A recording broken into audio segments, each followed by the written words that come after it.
বাংলা সাহিত্যে সুনীল গঙ্গোপাধ্যায় এক অতি পরিচিত নাম। বাংলা সাহিত্য জগতে তিনি আধুনিকতা এবং রোম্যান্টিকতার অন্যতম একজন কবিও। নীল লোহিত, নীলুপাধ্যায়, সনাতন পাঠক তার ছদ্মনাম। 1953-তে কৃত্তিবাস নামে একটা পত্রিকার সম্পাদনা তিনি করেন। একটা অ্যাডভেঞ্চার সিরিজ, কাকাবাবু এবং সুন্দর তিনি স্রষ্টা। এই জনপ্রিয় সাহিত্যিকের নীল মানুষের কাহিনীর একটা এক্সট্র্যাক্ট আজকে আলোচনা করব। পাপু তক্ষুনি বাড়ির দিকে দৌড়ল।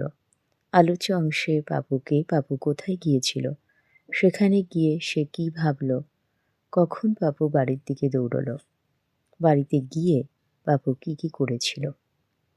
আলোচ্য অংশে পাপু হলো এই গল্পের একটি চরিত্র। তার দিদির নাম চিত্রা। সে নিশানপুরে থাকে। পাপু বাড়ির পিছনে বড় বড় ঘাসের মাঠ পেরিয়ে যখন গিয়ে পৌঁছেছিল, তখন বড় বড় ঘাসের মাঠে তন্ন করেও খুঁজে বলটা দেখতে পায়নি। তখন সে ভেবেছিল বলটা নিশ্চয়ই ঘাসের মধ্যে কোথাও লুকিয়ে গেছে। বলগুলো ইচ্ছে করে মাঝে মাঝে ঘাসের মধ্যে লুকিয়ে পড়ে। বল খুঁজতে খুঁজতে পাপু আমবাগানের কাছে চলে আসে এবং সেখানে বড় জামরুল গাছের আড়ালে একটা দৈত্যাকৃতি লোককে সে দেখে। এক দৃষ্টিতে লোকটা তাদের বাড়ির দিকে তাকিয়েছিল।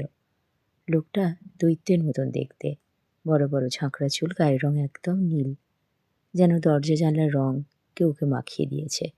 দেখেই পাপু ভয় সন্ত্রস্ত ভীত হয়ে গেল এবং দেরি না করে বাড়ির দিকে দৌড় গেল। বাড়িতে গিয়েই পাপুর কিন্তু আবার সাহস ফিরে এসেছিল। সে তখন বাগানের দিকে তাকিয়ে দৈত্যটার উদ্দেশ্যে লাথি দেখিয়ে বলেছিল যে সে দিদিকে ডেকে দেবে না, বরঞ্চ ছাই দেবে। তারপর সে ভূতের হাত থেকে আত্মরক্ষার জন্য বা ওই দৈত্যের হাত থেকে আত্মরক্ষার জন্য যে বহুল প্রচলিত একটি ছড়া আছে সেটা বলতে থাকে। ভূত আমার পুত, পেতনি আমার ঝি, রাম লক্ষ্মণ কাছে আসে, করবি আমার কি। এই ধরনের আলোচনার মধ্যে দিয়ে আমরা বুঝতে পারলাম পাপু একে ভীত, সন্ত্রস্ত, কিন্তু অন্যান্য মানুষের কাছে নিজের কতখানি সাহসী সেটা বোঝানোর আপ্রাণ চেষ্টা করতে কিন্তু ভোলে না। আজকের আলোচনা এই পর্যন্তই রইল। সবাই ভালো করে গল্পটা পড়ে নিও। ধন্যবাদ।